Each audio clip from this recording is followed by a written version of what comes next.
Let me start by saying that my husband, Elias, is the warmest person you will ever meet. We've been married for 4 years, and in all that time, he has been my anchor. He's a high school history teacher, the kind of guy who coaches Little League on weekends, remembers everyone's birthday, and cries during dog food commercials. He is loud, expressive, and physically affectionate. He is a terrible liar because his face gives everything away. I need you to keep that picture of him in your head. I need you to understand how full of life Elias is, so you can understand why the thing currently living in my house is not my husband. I don't know what it is, but it's not him. It started roughly 6 weeks ago. We had just come back from a weekend camping trip near Lake Crescent. It rained heavily the entire time, so we packed up early and came home. The night we got back, I woke up around 2 a.m. because the bed felt empty. I groggily got up, assuming he was downstairs getting a glass of water.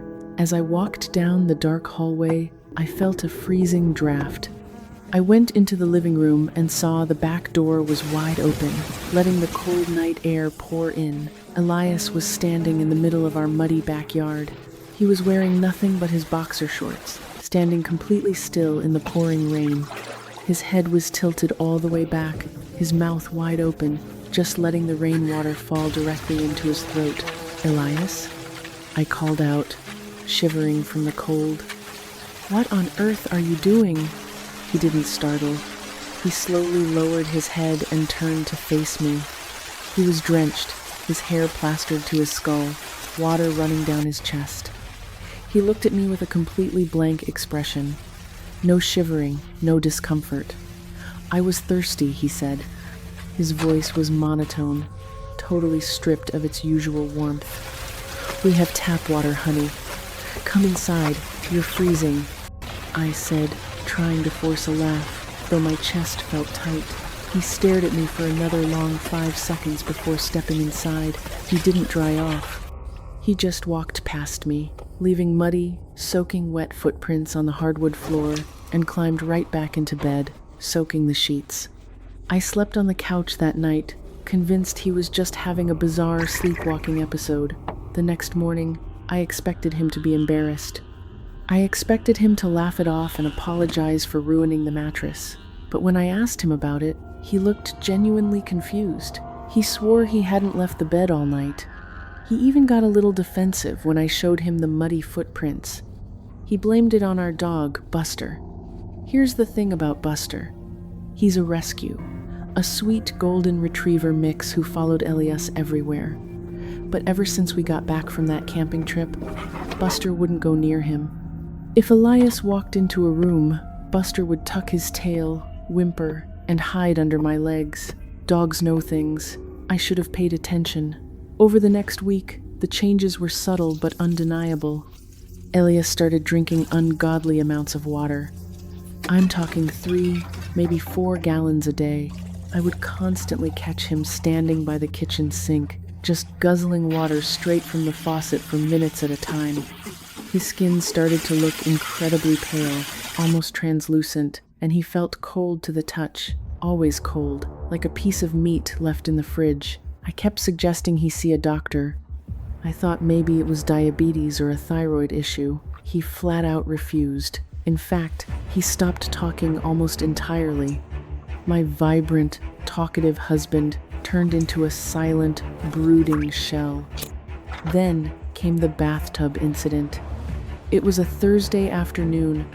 I had gotten off work early and came home to a silent house.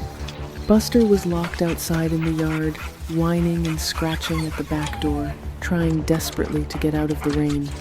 I let him in, and he immediately hid under the sofa, shaking violently. I called out for Elias, but got no answer. I noticed a trail of wet footprints leading up the stairs.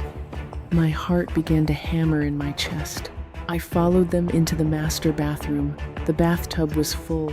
The water was murky, dark green, and smelled faintly of pond scum. And Elias was in it. He was fully clothed jeans, a flannel shirt, even his shoes lying completely submerged at the bottom of the tub. His eyes were wide open underwater, staring blankly at the ceiling. I screamed and plunged my hands into the freezing, filthy water to pull him out, thinking he was drowning, thinking he was dead.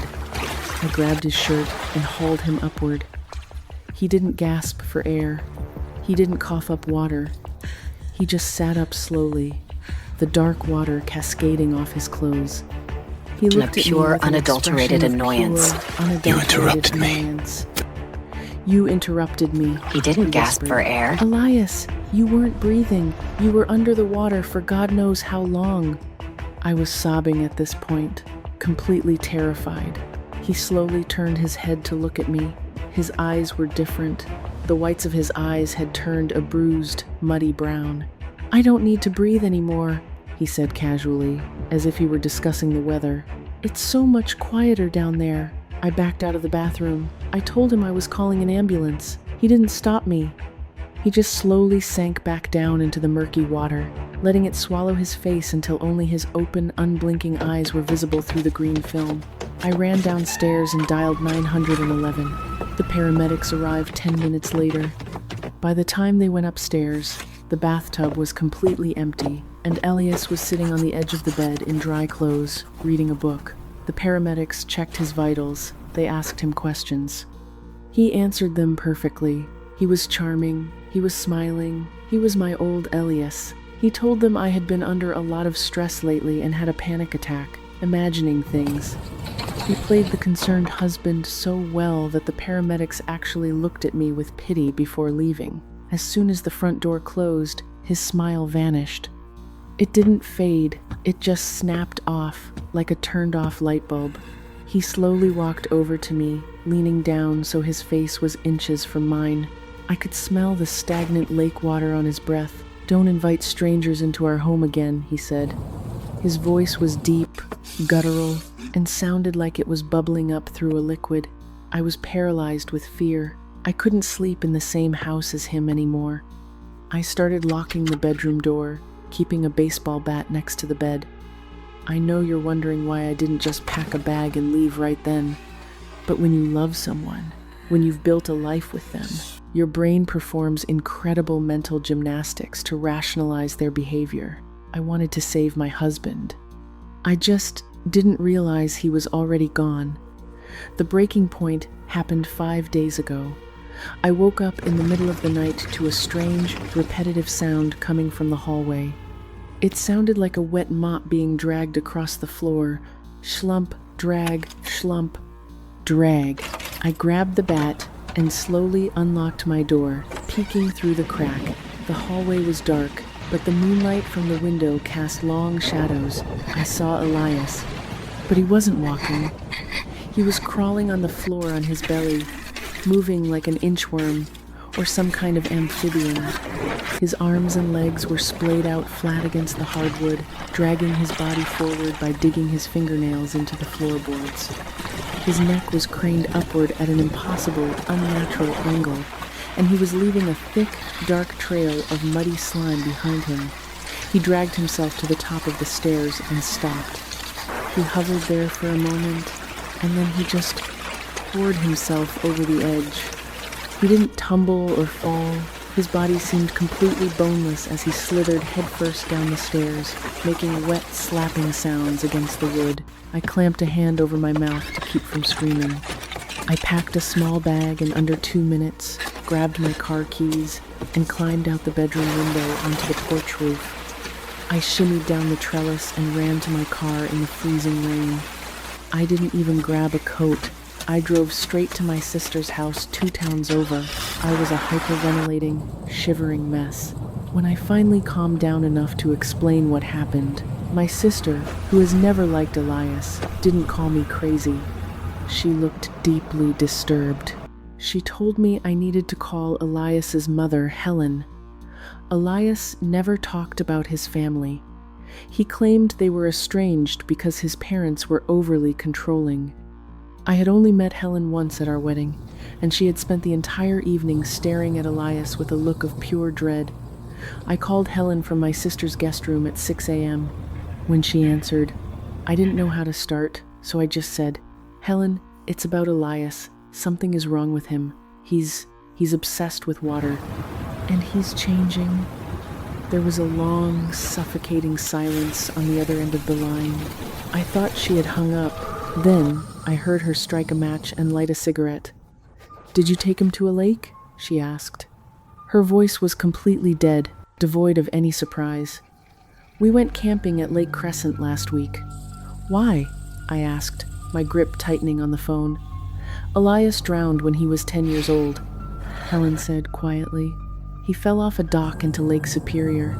He was under the water for 45 minutes before the divers found his body. He was dead, sweetheart, cold and blue. The paramedics covered him with a sheet." I stopped breathing. That's impossible. He's 32. "He sat up under the sheet an hour later," Helen continued, her voice cracking. "He coughed up a gallon of Black Lake water and walked back to the car. My husband and I were overjoyed. We thought it was a miracle. But the boy who came back from the bottom of that lake was not our son. He was something else. He learned how to act like Elias. He mimicked his smile, his laugh. But sometimes, when he thought we weren't looking, he would just stand in the dark, pouring water down his throat, waiting for the rain. Tears were streaming down my face. "What is he, Helen? What is in my house?" "I don't know," she whispered, "but the water only lent him to us. Eventually, it always claims back what belongs to it. Run, honey, and do not let him touch you. If he pulls you under, you won't come back as yourself." She hung up. I stayed at my sister's house for 2 days. I blocked Elias's number, but I realized I had left something critical behind. Buster. In my blind panic, I had left my dog trapped in that house with whatever was wearing my husband's skin. I couldn't leave him. I begged my sister's boyfriend, a big guy who works in construction, to come back with me just to grab the dog and some important documents. He agreed, thinking I was just dealing with an abusive spouse. We went back yesterday at noon. The sun was shining, a perfectly normal suburban Tuesday. But as we walked up the driveway, I noticed the front lawn was completely flooded. The ground was sloshing under our boots. I unlocked the front door and pushed it open. The smell of rotting algae and stagnant water hit us instantly. The hardwood floors were warped and buckling from severe water damage. Moisture dripped from the ceiling, soaking into the ruined carpets. "Buster?" I called out softly. No bark, no collar jingling, just the sound of dripping water. We made our way to the living room, and my blood ran completely cold. In the center of the room, using all of our clothes, sofa cushions, and dirt from the garden, Elias had built a massive, nest-like mound. It was oozing with muddy water, and sitting in the center of the nest, cross-legged, was Elias. His skin was completely gray. His hair had fallen out in large clumps. His limbs looked stretched, the joints swollen and misaligned. He was slowly, methodically petting something in his lap. It was Buster. The dog was completely limp, soaking wet, his eyes glazed over. "You came back," Elias said, but his mouth didn't move. The voice seemed to come from the wet walls, vibrating through the flooded floorboards. "What did you do to my dog?" I screamed, stepping forward, anger briefly blinding my terror. Elias slowly lifted his head, his jaw unhinged, dropping down entirely too far, revealing a black, bottomless cavern instead of a human throat. Gallons of dark, filthy water suddenly poured out of his open mouth, flooding over his lap and onto the floor. Then he lunged. He didn't stand up. He scrambled across the flooded room on all fours, his limbs snapping and hopping backwards as he moved with terrifying speed. My sister's boyfriend shoved me back into the hallway, pulling a crowbar from his belt. Elias slammed into him, knocking him backward into the drywall. I grabbed an umbrella from the stand and jammed the metal point right into Elias's shoulder. It didn't bleed. A thick, clear gel seeped out of the wound. Elias slowly turned his horrific, unblinking eyes toward me. He opened his gaping mouth, and I felt a freezing, wet hand grab my ankle. "We're going to the bottom," his voice echoed in my mind. My sister's boyfriend hit him directly in the skull with the crowbar. The sickening crack made Elias drop me. We didn't wait to see if he got up. We scrambled out the front door, slipping on the muddy grass, and threw ourselves into the truck. We peeled out, leaving the front door wide open behind us. I packed my car that same afternoon and drove out of state. I drove west, away from the lakes, away from the coast. I am currently in a cheap motel in the middle of a desert in New Mexico. I haven't slept in 3 days. I haven't showered. I am too afraid to turn on the tap. I thought I was safe here. I thought distance and dry heat could protect me from whatever took my husband's body. But 10 minutes ago, I was sitting on the edge of the motel bed in absolute silence. Then, I heard it. Drip. I looked at the bathroom door. It was closed. Drip. I slowly walked over and pushed the bathroom door open. The sink was completely dry. The toilet was still. Drip. I looked up. Right above the shower head, a dark, wet stain is rapidly expanding across the white ceiling drywall. It smells exactly like rotting algae and lake water, and as I record this video, the drywall is starting to bulge downward, heavy with the weight of whatever is waiting on the other side. I don't think I can run away this time. I think the water has finally caught up to me.